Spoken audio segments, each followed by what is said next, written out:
Well, I think the decision of the impeachment court is exactly what we prayed for in our motion for the IC to take judicial notice, no?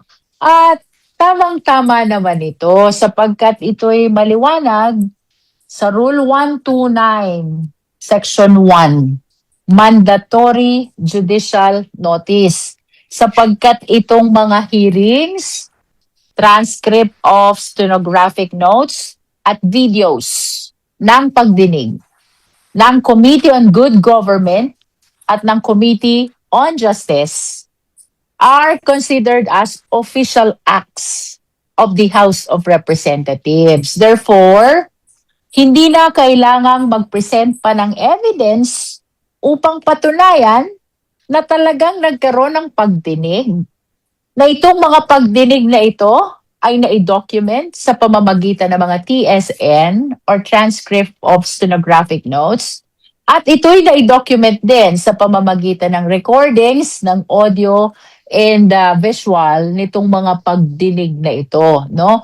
Nevertheless, maliwanag ang sinabi ng impeachment court kahapon, ito lang ang saklaw ng judicial notice.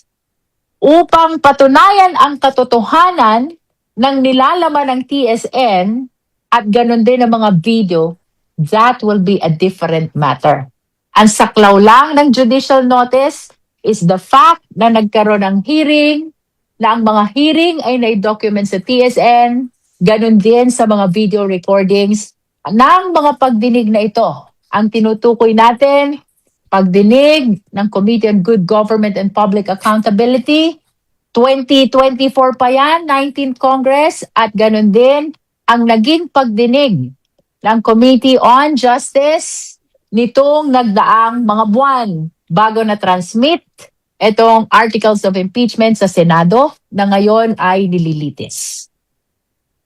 And to quickly add to that, tama, there was never any intention on our part to ask the court to consider the statements given there as proof of their truth already. Hiningi lang namin to para mapabilis yung paglilitis, para hindi na kailangan mag-upo pa ng testigo at isa-isahing i-identify and authenticate itong mga TSN and video na tulad nung ginawa natin doon sa grave threats, no, na inupo natin na NBI agent para i-authenticate yung videos. Ngayon, dahil pinagbigyan ng court ang motion natin, mas mapapabilis tayo dito.